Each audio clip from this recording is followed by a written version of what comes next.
Hi, YouTube family. Lisa A. Romano here, the life coach. And today I want to talk about something that's really important as well. Everything I talk about, in my opinion, is important. But today I want to talk about trust and when we should walk away, or what are some of the telltale signs that we have really gotten into a dangerous zone when it comes to trust.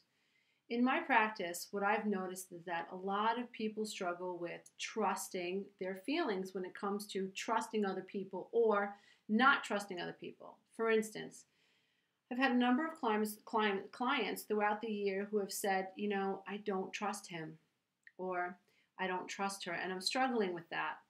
And a miraculous thing happens when a client begins to, or any being begins to trust that they no longer trust someone.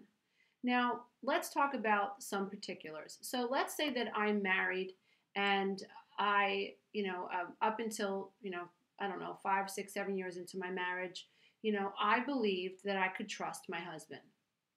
And let's just happen to say that something happens in our experience, whether it's cheating or he begins having an emotional affair with someone, and I discover it.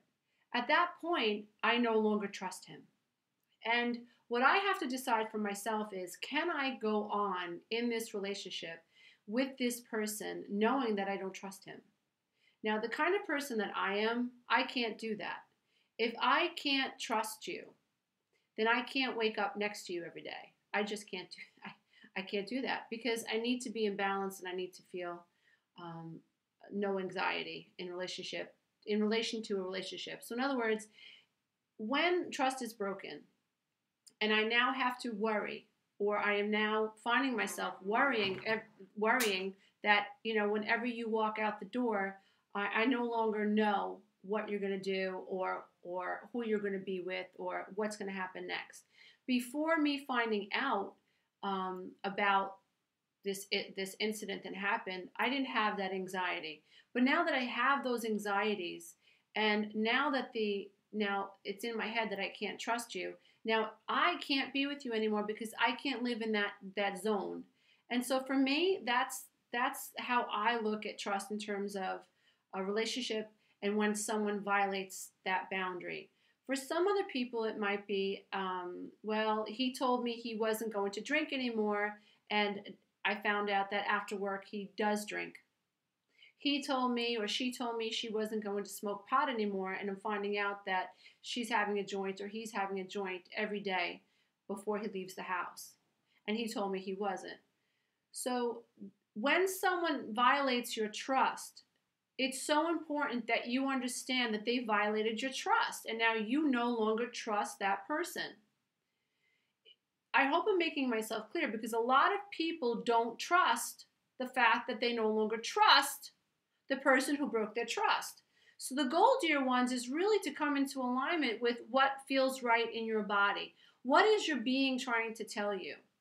If you're married to Joe and Joe promised you that he wasn't going to drink anymore, or if you discovered that Joe is still hanging out with an ex and he lied to you, that trust is broken. And then what you do is you use that distrust that you feel as guidance. Joe, I no longer trust you. I want to, but I don't. And now I need to make a decision about that. Joe Schmo is going to try to talk you out of not trusting him. You're crazy. I wasn't doing anything with her.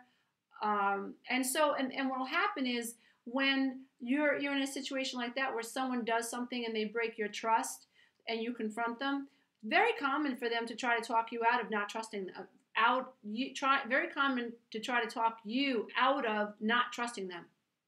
And so the goal becomes for them to try to get you to distrust the fact that you no longer trust them. Very slippery slope. So the purpose of this recording is to help any of you out there who are struggling with trust to understand that if you don't trust someone because they violated a boundary, you have a right to honor that feeling of distrust. At that point, we want to incorporate what I call the 1, 2, 3 process. So we need to accept that you no longer trust Joe Schmo. Trust that you trust those feelings. Trust that those feelings are trying to tell you something. They're trying to keep you safe. See, if you trust him again and he breaks your trust, you're going to be disappointed again. So your guidance system is on point. It's trying to tell you, dear one, he's not trustworthy. Don't give him your trust. Don't give her your trust. So the 1, 2, 3 process works beautifully, except that you don't trust Joe Schmo or Susie Q. Trust that you don't trust. Trust that you don't trust Susie Q or Joe Schmo. Trust it. Trust those feelings of distrust. Trust them. Honor them. Love them, dear one. That's your guidance. Then, number 3, very, very important, decide what you want to do about it. That's the money aspect of this 1, 2, 3 process. That's where things happen. That's where you get to create your own reality. So, do you want to go into counseling? Do you want Joe Schmo to leave the house for a while? Do you want Susie Q to stop texting you and calling you? Do you want to end the relationship? You have to decide what you want to do at that point. But most importantly, learn to trust when you no longer trust.